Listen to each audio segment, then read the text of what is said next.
Okay, we're gonna work out the odds together for the practice test on page 512, starting with number 1.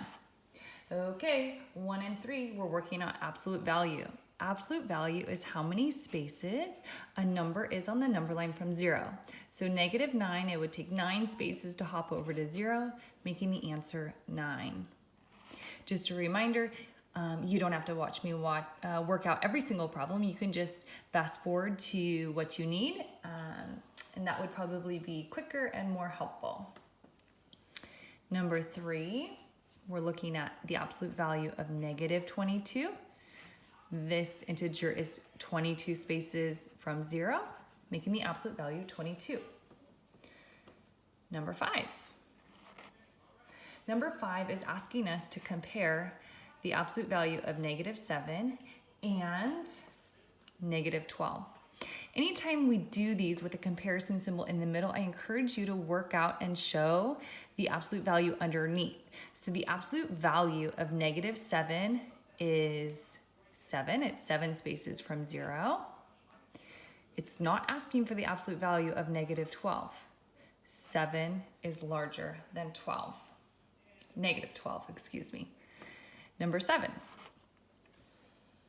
We are going to evaluate the expression, which just simply means to solve it. -6 plus -11. When we're adding integers, negatives are what we owe.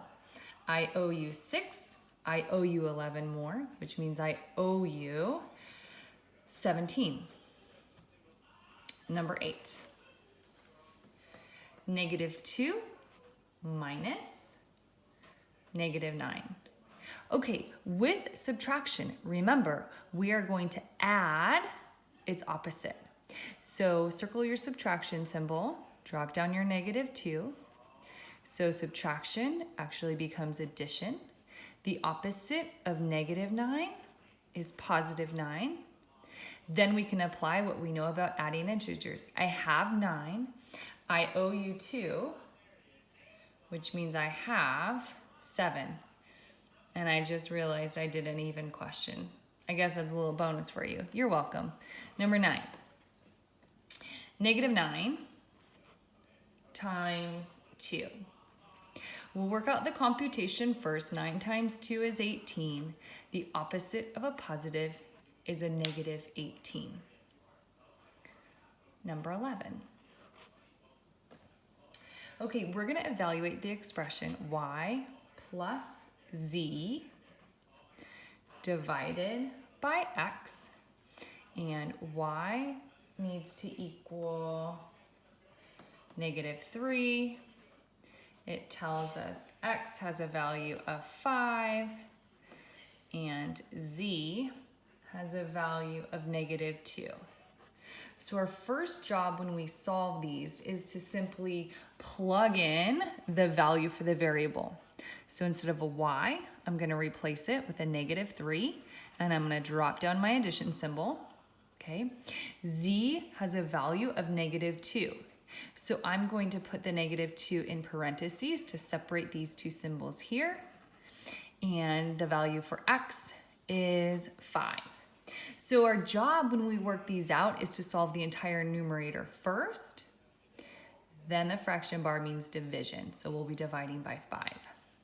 So I owe you 3. I owe you 2, which means I owe you 5. 5 divided by 5 equals 1. The opposite of the positive is a -1.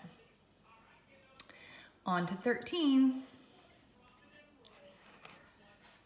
Okay, number 13, we're going to find the mean of the integers 11, -7, -14, 10, and -5. So when we calculate the mean, our first job is to find the sum. So I would think of using the commutative and associative properties to group together everything that we owe and everything that we have. So I'm going to circle all my negatives, and I'm going to start by adding these together. I owe you 7. I owe you 14. That makes a negative 21. And I owe you 5 more, so our negatives add up to 26. From here, I can look at what we have.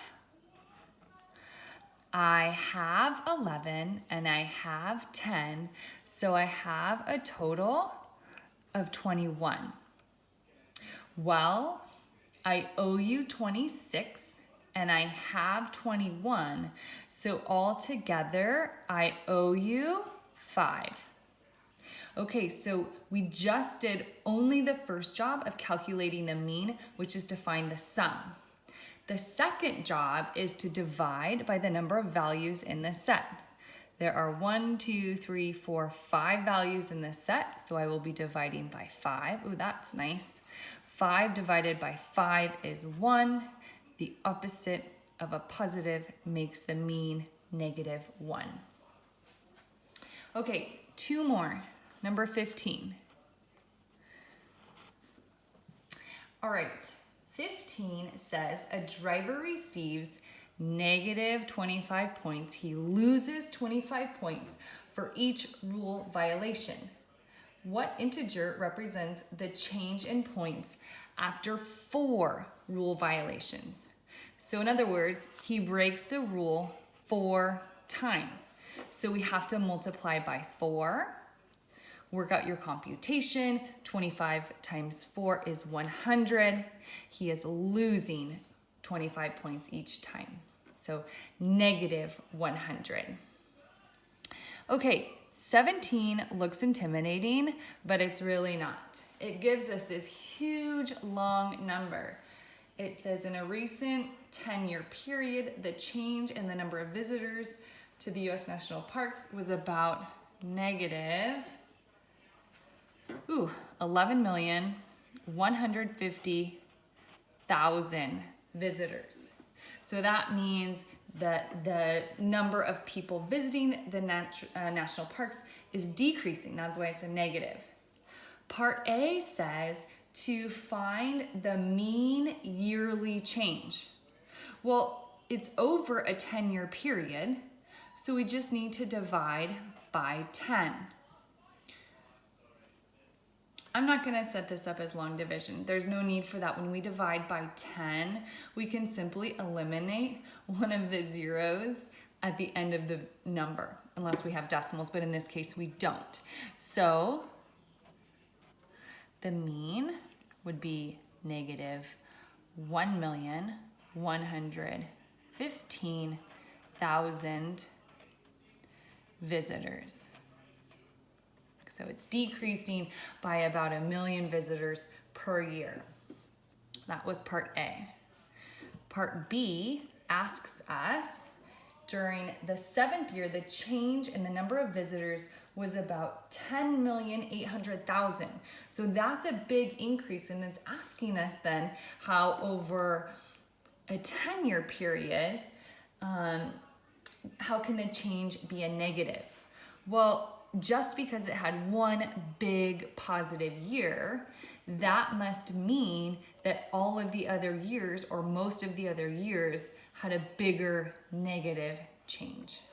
Okay, so other years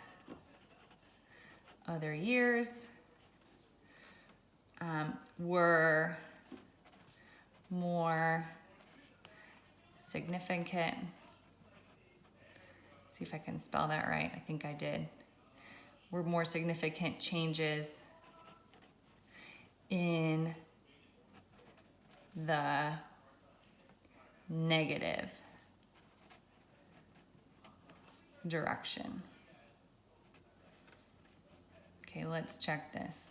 I didn't have a capital.